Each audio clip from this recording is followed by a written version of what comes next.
incorporated then for preaching, because 3 generations of their acharyas deviated. Now they kind of come back on track, but for a long time, like they eliminated the picture of Gorkishore Babaji from the Sampradaya, and then their reasoning was that he didn't make any significant contribution to the Sampradaya, so like he's eliminated. And Guru Maharaj's response to that was his contribution was Bhaktisiddhanta Saraswati. But I think that like all of the other branches of the Gaudiya mission, they went against, they didn't support that. So now they reinstated his the Tees picture. Maharaj used to be, you know, the Tees Maharaj used to come. Yeah, I know. He was Kamalakshaya. When I first was, I used to visit there because they had some books that some like rare books there, and I used to go there sometimes. And there was the sannyasi who was there at that time when I went there. His name was Paribrajak Maharaj. He's now their acharya, the acharya of their mission. At that time it was Puri Maharaj was I think his name was Puri Maharaj was the acharya that one at that time. But anyway, they tried to recruit me there. You know, like it was after we meet another week, we came back, but before we were initiated by Guru Maharaj. So I used to go there sometimes. They tried to recruit me, and I said no, I already like given my heart to Sridhar Maharaj. And they said, and that sannyasi said, oh, we don't follow him. You know, kind of like a bit dismissive. I said, all right, well, I do. Anyhow, now they've kind of doing something with that property. So anyhow, that sannyasi, one of the sannyasis, Damodar Maharaj, he came here and personally asked me if we would like take part, and I said okay. So, we can go for 1 hour and do some kirtan next Sunday. Right, opposite East Ham Station. Yes. Very nice. I think, went with Guru Dev, that temple, it was a pub, and all the Devi Devta was together. That was the other temple. Murugan temple. That was the Murugan temple, yeah. There, Lakshmi Narayan temple, Srila Gurudev gave a lecture there. Murugan temple is Charles Road. Then, is that one now they closed that? I don't know, have they closed Make that? saris, Oh, okay. jewelry and saris. And then they opened this one. And when we were trying to make some program there for, who was it? Was coming? Some lecture? No, and then just, who was coming? I forget. One of, anyway, yeah. Maybe. Yeah, I tried. We asked them to see if we could like give a talk there, and they said, yeah, but you have to pay if For you give a electricity. talk. They should pay us, we pay them. Yeah, you can give a talk, but you have to pay us. They should pay us, but we pay them. Okay.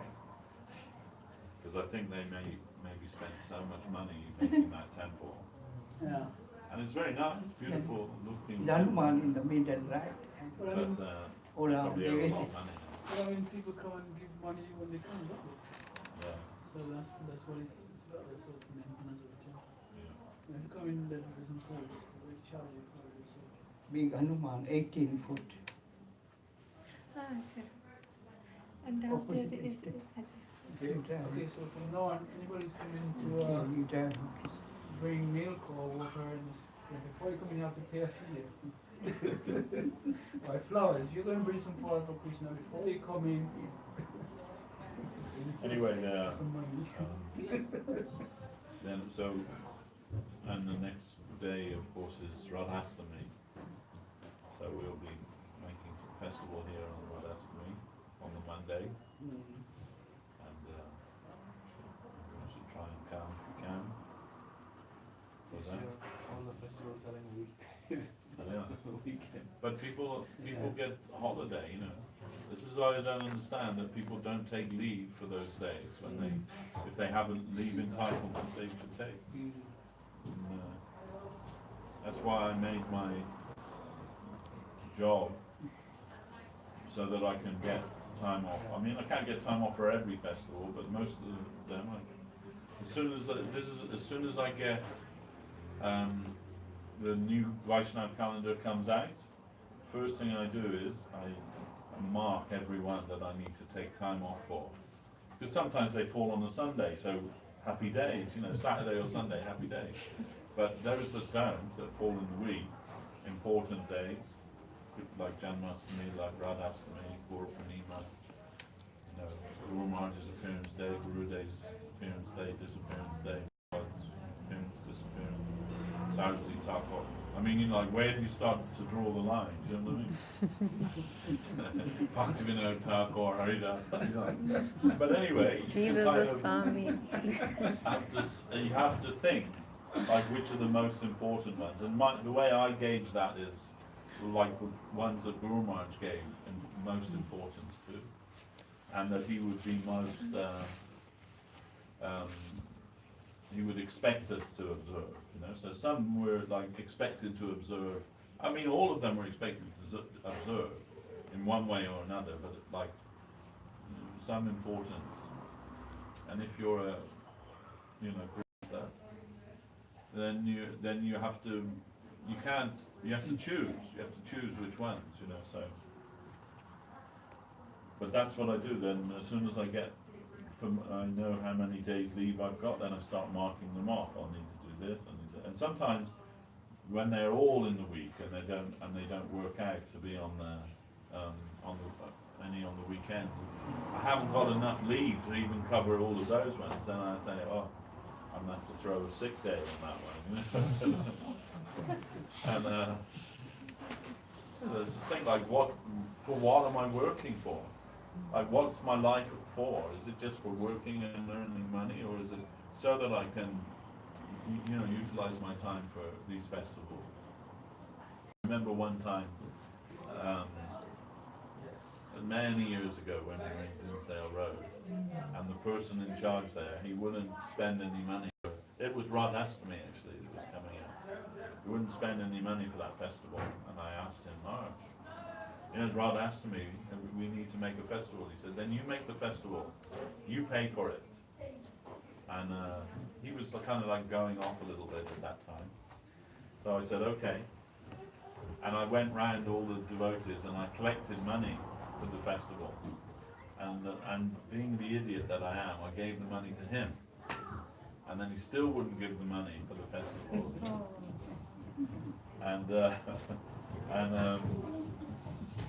And I remember I told Srila Govinda Maharaj, you know, about that later on. I gave the money, you know, I collected like £350 for the festival and foolishly gave it to that person, and then they wouldn't give, like, not even like £10 for some extra flowers, right? Nothing. Then, and I told Srila Govinda Maharaj, and he was saying, why, you know, like that person was saying, why you will spend £350 for Radhastami? And when I told Srila Govinda Maharaj that, he said, we will spend our last drop of blood for Radhastami. So, you know, that then it means that, you know, that these festivals are important. Then this should be our thinking, right? As soon as we know what those festivals are, then I have to book my leave, you know. So, I couldn't get time off. But if you book it 6 months in advance, they're not going to say, no, you can't have it. Maybe some employers will, but, you know, like, the earlier you can book it in, you know, you're going to take that time off for that. And I know, you know, it also depends on who you're employed by. That's why I chose to work in local government, because it's not the greatest amount of pay, but you get a lot of, like, the benefits of getting time off, and I also work busy time. So if I need an extra day, I'll just work some extra hours the few weeks before and build up enough time to take that day off. So, you know, it kind of works out quite well. But, you know, we should be thinking about these festival days. In fact, Sanatana Goswami, he says that I heard this from Guru Maharaj, so don't ask me where the reference is, I don't know, but I heard from Guru Maharaj that Sanatana Goswami says that the anxiety that the devotees feel to make the festival successful, that becomes the impetus to bhava. So actually the celebration of the Vaishnava festivals is very important for us. It's not just another day on the calendar. Can you say that again? What Sanatana Goswami? He said that the anxiety that the devotee feels to make those festivals successful, and everything that goes with that becomes the impetus to bhava. Wow. So that's like how important the celebration of these days is for us, and we should try and think about, what's our mission for? What's our temple for? What's our, sangha for? It's for that. It's for making those festivals, and it's not just like a party. It's actually something for us to try to meditate on personalities, give some glorification of them, and everything. Even the feast that we have, or as enjoyable as that is, that's meant to be an offering for their satisfaction and for the satisfaction of Guru and Vaishnava. And that becomes very nourishing to us. And like anyone can throw a party, right? Make a big feast, invite people to their house and everything. But when it's in the name of our gurus, the name of the Lord, and in the association of the devotees, then those things become the cause of our spiritual advancement. Whereas you can argue that just having a party at home can be the cause of your bondage, actually. All the things that involves. So, that's the meaning of this verse. Matala Harijana Kirtan. This is how Gurudev explained that to us. In fact, originally it's not that. It's not Kirtan Rangi, it's Vishaya Rangi. But Srila Govinda, this was composed by Bhaktisiddhanta Saraswati Thakur when the deities were moved from Altadanga to the Bagbazar Gaudiya Math. He composed that verse there, that time, and along with the kirtan that they performed on the procession. But Vishaya Rangi, and Srila Gurudev, when he asked Guru Maharaj if we can put this above the entrance to the temple, he said, "Well, I want to modify it a little bit to Kirtana Rangi," because the general people, they won't understand if you say Vishaya Rangi, because Vishaya means like normal kind of enjoyment, right? Most people won't understand what Saraswati Thakur means by that. That we worship the Lord means by the very things that they consider to be their normal activities. When they're offered to the Lord, those same activities, cooking, eating, all of those things, like coming together, social functions that people have together, all of those things. When they're done for the pleasure of the Lord, then they actually become the cause of our salvation, of our emancipation, of our spiritual advancement. So Gurudev adjusted it, Kirtana, that will be more understandable for people. When in the time of Guru Maharaj, he used to send us for preaching in Calcutta. We used to go like businesses and offices and things like that. I wasn't very good at it, but you try and get like an appointment with one of the owner or the manager or something, and try and get them to give some contribution and invite them to the temple. Parvat Maharaj did that for years. Years and years, and like how difficult that service is, and Ashram Maharaj used to do that too. Whenever he would come to India, he'd go out and do that, And anyway, many people did it. Tridandi Maharaj did it. Aditi Nandan did it, and then for a short spell, I also did. Then and you go, and if you could get into one of these offices to meet with one of the big heads of the company there, almost always, first of all, they used to try and avoid meeting you if they could, generally. But now and again, there would be some people who would meet you, and sometimes they're enthusiastic to meet you and give and help and give something. But almost invariably, that this friend, because they're all in Calcutta, they're all Bengalis, right? So they used to say, "Oh, I have no time for spiritual life," and they would say, "Ami Bishai, I am Bishai," they would say. Like so many times I heard that from them, and then I was single and like with no family responsibility or anything. Yeah. And I used to think that's just an excuse. But now that I'm married and with a family and doing a job and so many others, now I'm thinking, I don't have any time for spiritual life. And really I feel that. But now I can kind of sympathize or empathize a bit more with those people, what they would say. But this phrase they used to use, "Oh, I'm Bishai." I'm like let's enjoy it. So you can understand that when they would if they would read that in Saraswati Thakur's slogan, that shloka, that they may not be able to understand what the gist of that is. So it wasn't that Srila Gurudev was trying to correct Saraswati Thakur or anything. He just wanted to make it like that more accessible. If it's going to be on the door of your temple, then you need the people to be able to understand it, right? What the meaning of that is. Anyway, Guru Maharaj approved that. This is how it is above the Natman entrance there. So we shall try to utilize all of those things for the service of the Lord. And then, then all of those things, like you can, when you get, I don't know what you get, I get 29 days paid leave every year, right? So then most people at the beginning of the year, they're looking like, where am I going on holiday, right?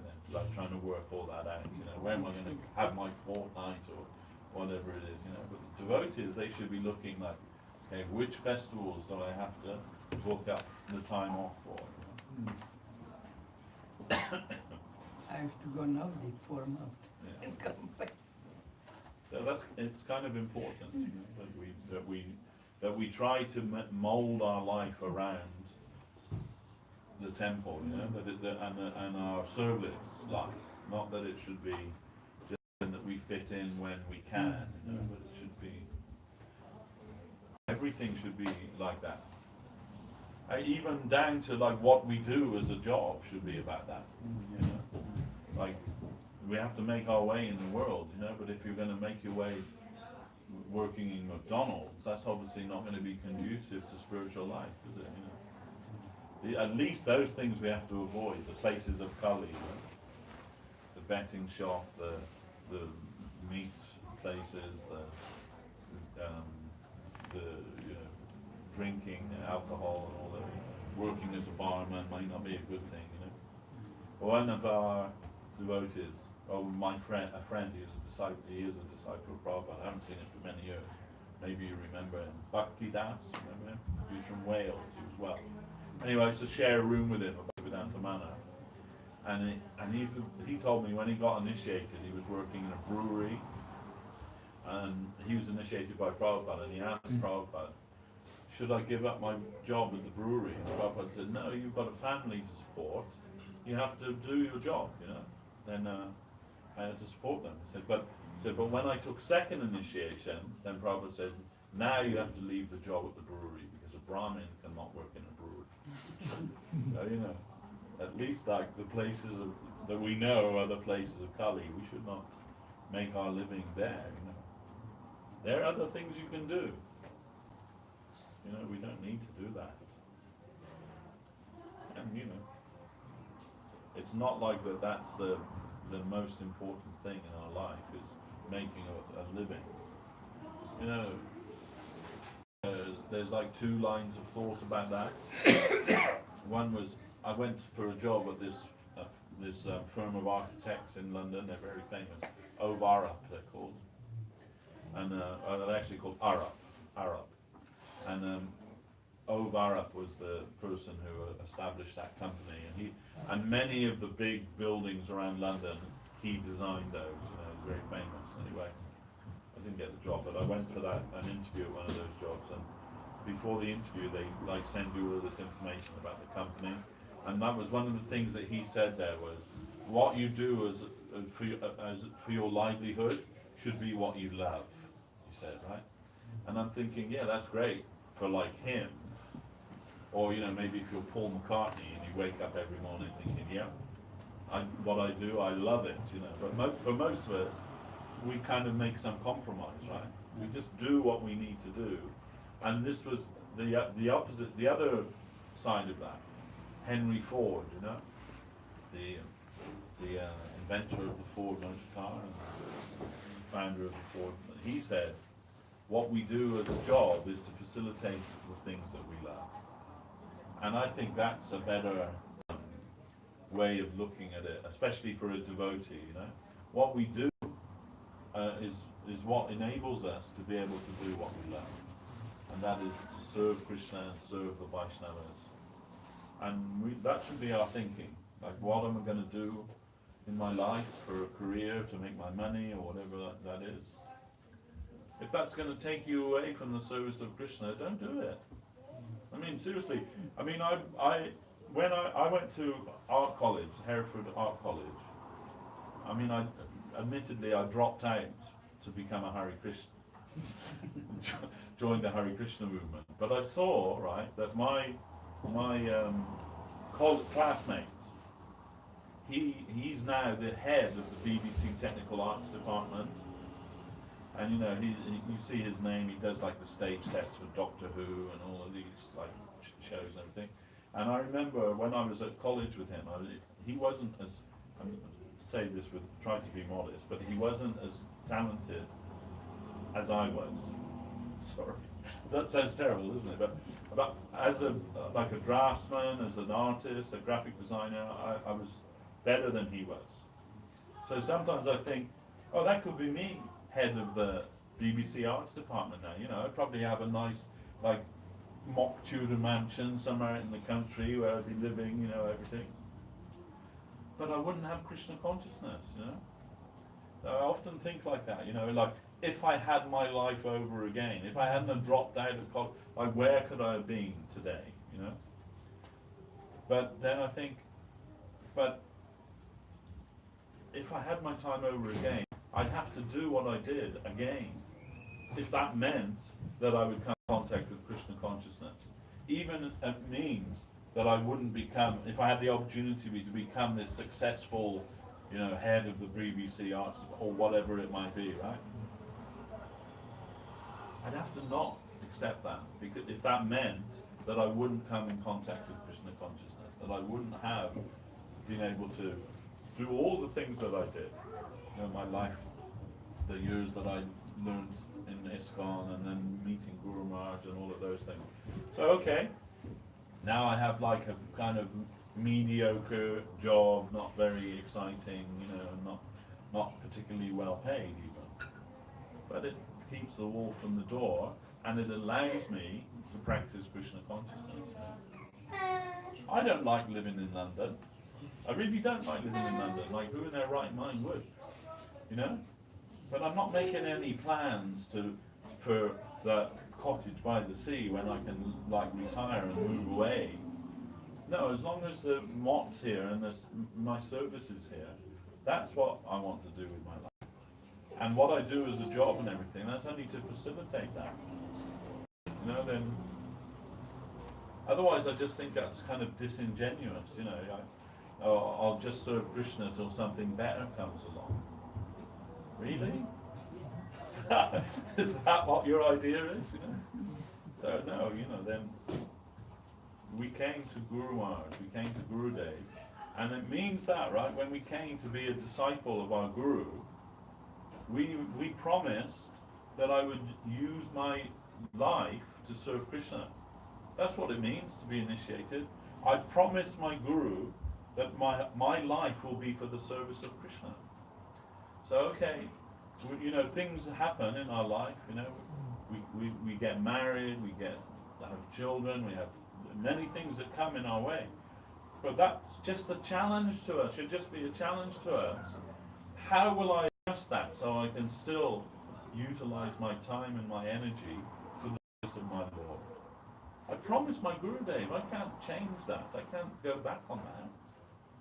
And maybe I didn't even realize what I was promising at the time, when that happened, but now I know.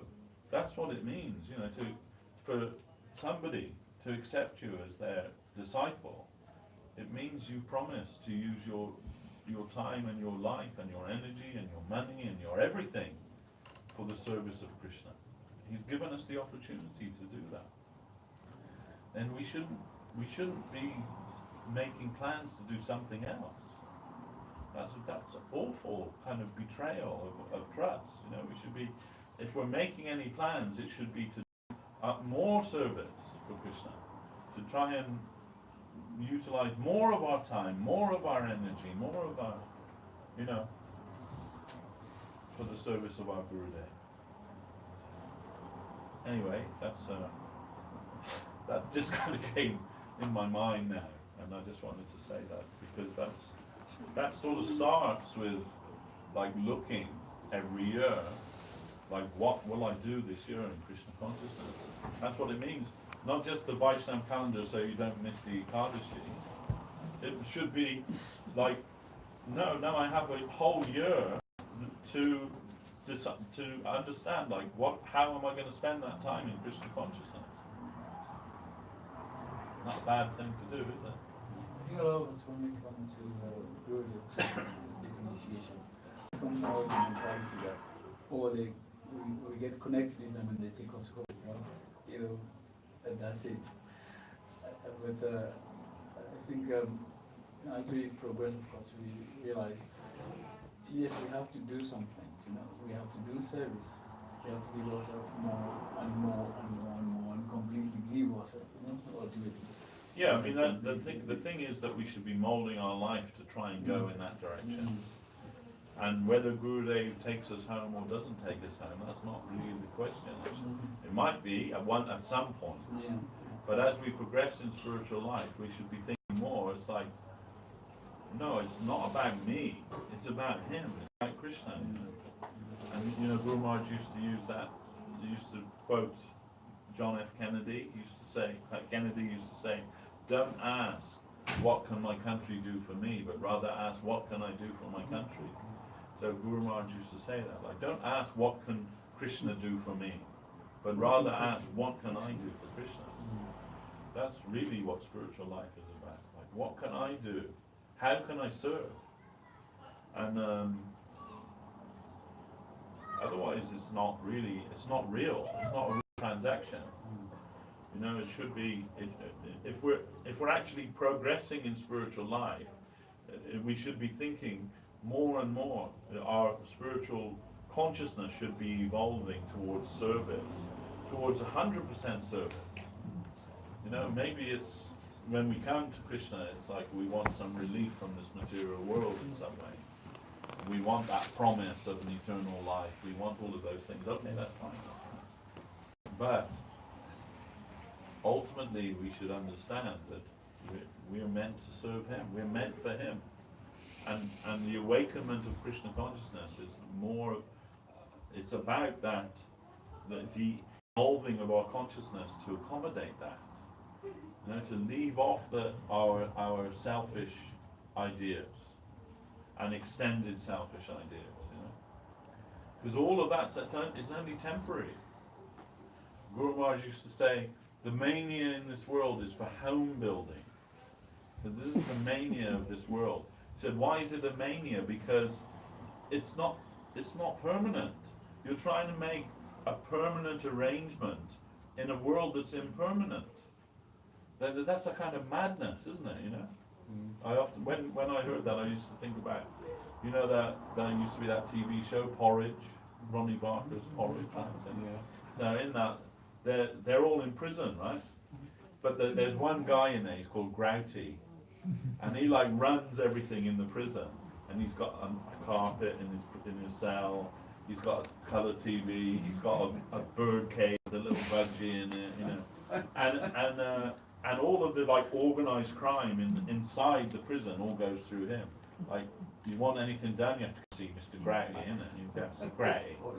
Right? And that's what we're doing, right? We're in the prison, and we're trying to make like a nice cell for ourselves to be as comfortable as we can in ourselves. But at the end of the day, you're still in prison. You know, why spend so much time doing that? Try and come out of the prison. That should be our focus, you know. And okay, our circumstances change, but we shouldn't allow that to change the vow that we do our Guru Day. And the vow isn't like, you know, following the 4 religious principles, chanting so many rounds every. That's not the vow. The vow is that I vow to serve Krishna. My life is meant for serving Krishna. That's what I'm vowing to do. You've accepted me as your disciple, given me that opportunity to allow me to serve Krishna. Then my spiritual life will be real if I can actually do that in my life, you know. So maybe that wasn't our idea when we came, when we like signed up and got on board. But if genuinely we expect to progress in spiritual life, that consciousness has to come to us.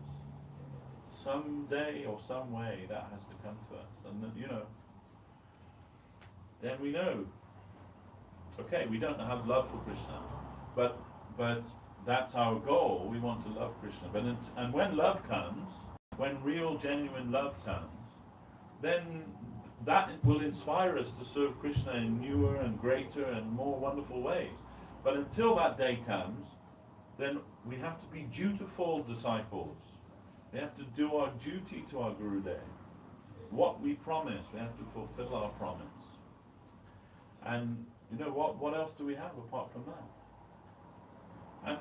And if we do our duty, and Krishna sees that, Guru Maharaj sees that we're trying to serve dutifully, then maybe some real awakening of real spiritual love and those real things will actually come in us. But without that, it's not going to happen. You know, if you're not even prepared to like put in a bit of effort and do your duty, it ain't going to happen. You know, you're not going to just wake up one day in love with Krishna.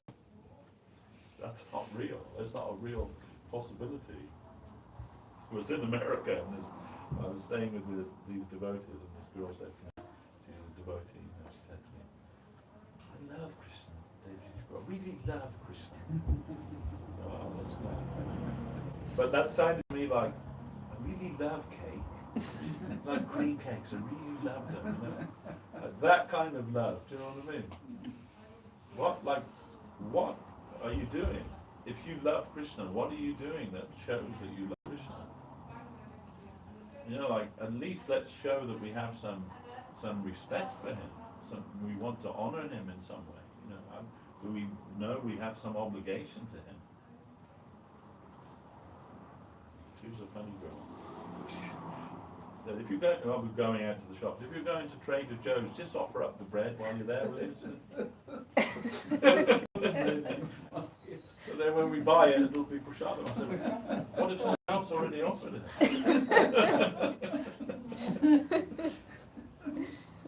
Anyway.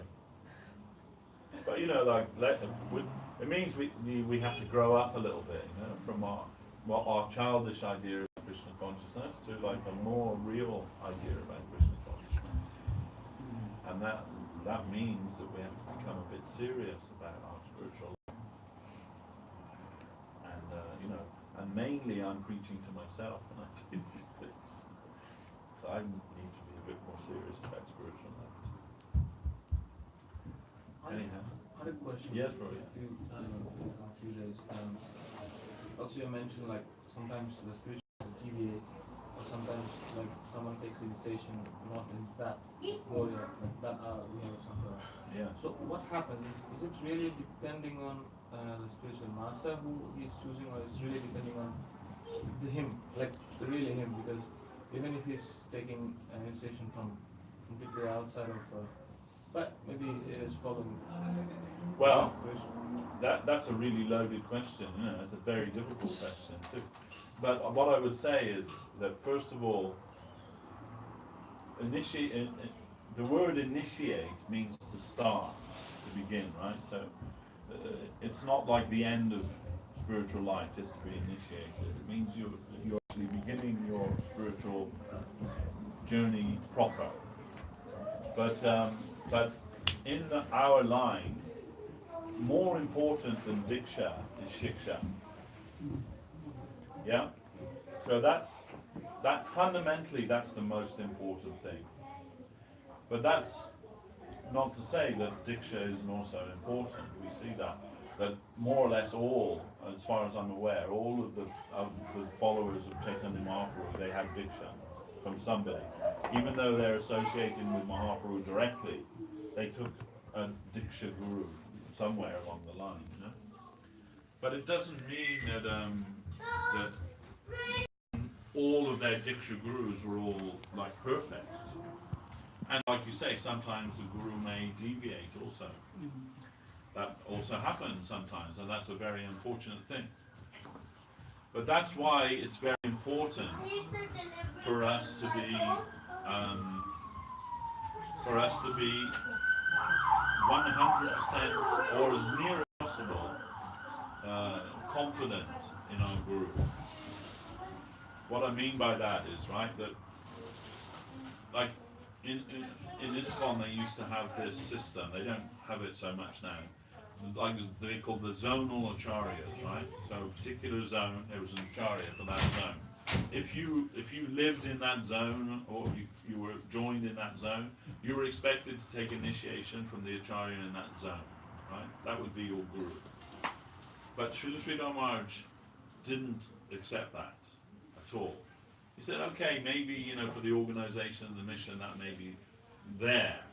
And he said, but if somebody takes initiation from someone that they don't have any faith in, that means, you know, like, you just rolled in and there he is. You've never even met him, never even spoken with him. Here you are, it's time for you to get initiated. Guru Maharaj said this, and it's a very strong point. He said, they will not make any progress at all for the rest of their life if they take initiation from somebody that they don't have real faith in. That's a really important thing, you know, to understand. So that means that, you know, if you're considering taking initiation, you have to consider this. First of all, the first thing should be that I accept Krishna consciousness as the creed that I want to belong to. That I consider this is where the absolute truth is. Krishna consciousness, the Krishna conception. Mahaprabhu Chaitanya Dev's religion. I believe that to be the absolute truth. When you're convinced of that, that's like stage one. Then you can see, right, nowadays, like when we joined, it was just ISKCON, right? So you just came to ISKCON and you chose a guru in ISKCON, you got initiated. For most of us who, you know, living in the West. But now there's like so many branches, right? So many different gurus and so many different missions and so on. Like who do you choose? One of my godbrothers said to me, oh, it's so wonderful, there's so many pure devotees now all over the world. And I said, if only that were the case, that would be wonderful, you know. But we know that that's not true, you know. Like just because somebody sets themselves up on a chair and, you know, like as a guru, doesn't mean that they're a pure devotee of Krishna, you know. That's like a pretty rare thing at any time. A real pure devotee of Krishna. But so then you have to decide like what branch of that if you've decided that the Gaudiya Sampradaya, that's the Sampradaya I want to belong to, right? This is where I want to go, this is where I want to lay my head. Then you have to decide which one. Which branch? Because it's not like they're all the same. We know that, obviously they're not the same. There may be many common things, but there's also some defining things that are different between this mission and that, you know, like, so now you've decided, okay, in the Chaitanya Saraswat, that's where I want to be. I think that's the one for me, you know. Okay, good, very good. But then what? You're just going to rock up and just take initiation from the first person you see? Somebody asked me about that, and I said, so suppose you decide you want to get married, right, in your life. Now I want to get married. Then am I just going to walk out into the street and say to the first girl I meet, oh, do you want to get married? I'm single. Should we get married? Nobody would do that, right? Like, only a crazy person would do that. No, you first of all you find somebody that you think maybe this would be a good match for me. Maybe this person. Then you try and enter into some relationship with them. You get to know them, and when you're confident, yeah, this is a good match for me. This is the person I can spend the rest of my life with. Then maybe you'll make some proposal. You get married, right? So, and everyone will consider, yeah, that's a very important thing to do. You know, but accepting a guru, is that going to be less or more important than who you choose to be your wife or your husband? It's going to be more important, right? Because who you choose to be your wife, or, you know, sometimes you don't even choose, somebody else chooses for you, but whoever that might be, that's only a temporary thing for this life. And for most of us. You know, some people say soulmates and all that, but, you know, let's be real. You know, who we know in this life, we may never meet them again. Even if we do, we won't know who they were and all that. We won't remember anything, even who we were. So we can say it's a temporary thing for this life. But your spiritual life, who you will be, your guru, chooses your guru, that's your eternal connection for eternal life. So when you make that decision, you will need to be pretty sure that you got it right. And you might make a mistake. That's also can happen. You know, you might not understand like what you're getting involved with, and you know, we are also party to that. You know, I was initiated by a guru before, Dainidhi Prabhu, Darakesh Prabhu. We all had a guru before, and that guru fell down. But that same guru told me personally, now you've come to the lotus feet of Sridhar Maharaj, promise me you'll stay with him because he's the real thing. He's the real thing. That was the same person who told me that. I never even really considered that till he did fall down, and then immediately I remembered what he advised me. But anyhow, my point is this, right? Don't just accept somebody, whoever they might be. Don't just accept Sridhar Maharaj, don't just accept Govinda Maharaj, don't just accept any of the gurus in our Sampradaya. Look into it and try and find out who they are, what they're preaching, what, you know, like listen to their lectures. If you're considering somebody as your guru, try and enter some relationship with them. We had one girl who used to come here, and because she lived nearby here. But she already decided she wants to be the disciple of Radhanath Swami from ISKCON. But one of the devotees, when she's coming here, they're telling her, no, don't go, come here and get initiated here. I was very unhappy when I heard that, you know, because that isn't Guru Maharaj's principle. Guru Maharaj's principle is that there must be a free flow of faith. Between the disciple and the guru, there must be a free flow of faith. Nobody should get in the way of that. Nobody should come and say, yeah, but my guru is better than that guru, and you know, like, no. If we believe that guru is Krishna, then that choice of who one accepts as their guru, that's a very personal thing. And as long as that guru is a Vaishnava in good standing, no one should stand in the way of that relationship because they're from a different society or a different organization. We don't accept that. The free flow of faith, wherever anyone finds their faith in that Vaishnava, we should try and encourage that, support that. And not just because we want to clock up a few more in our temple, you know, no, that's awful. That's an awful thing to think, you know, like that. maybe if we can persuade them not to go there, they can come here and join our temple. That's awful. That's really against the whole principle of spiritual life. So that's why I'm not in favor of people just rocking up here and getting initiated. I say, first of all, try and enter some relationship with the guru of our mission, or the gurus of our mission. Srila Govinda Maharaj named many in our mission. And no one should say it has to be this one or it has to be that one.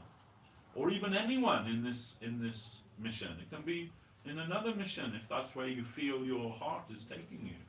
And no one will say, well, you can't come here anymore. I mean, maybe in a few cases, but generally that should be the principle.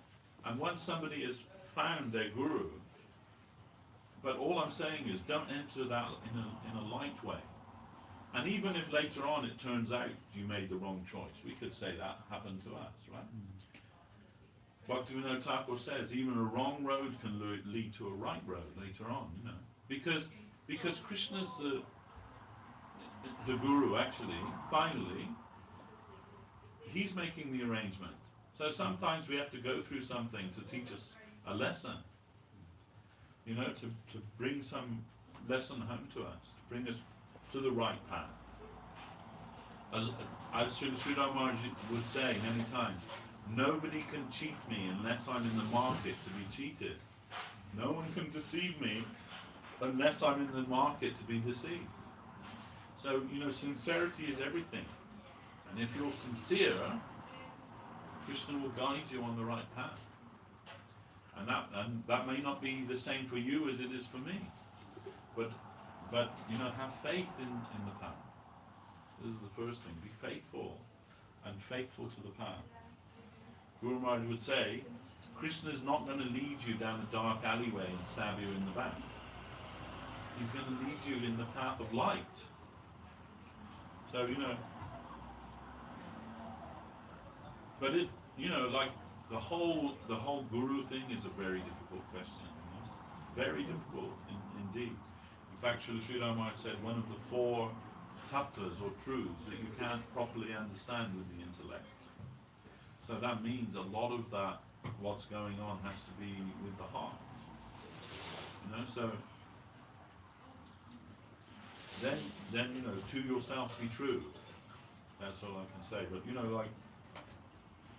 and if that happens, and even sometimes you may accept someone as a guru and then find a higher guru. That also happens sometimes, right? And what to do. Like when we were in Italy, there was one boy there, and he was a disciple of, I won't say the name of that person because he's also a Vaishnava in good standing, but he was a disciple of someone from another mission, not this one, but from another mission, and a good Vaishnava. But after he met Srila Govinda Maharaj, he just could understand, there's no comparison between this person and Govinda Maharaj. There's no comparison, and it doesn't take much to see that. So then he wants to drop his guru that he's been initiated by and become Govinda Maharaj's disciple, right? So then he asked me, will you ask Govinda Maharaj? I said, okay, I'll ask him. And I asked Govinda Maharaj, and I told he's a disciple of this Maharaj. And Govinda Maharaj just, very problem. He said, as he is a good Vaishnava, then how I can accept?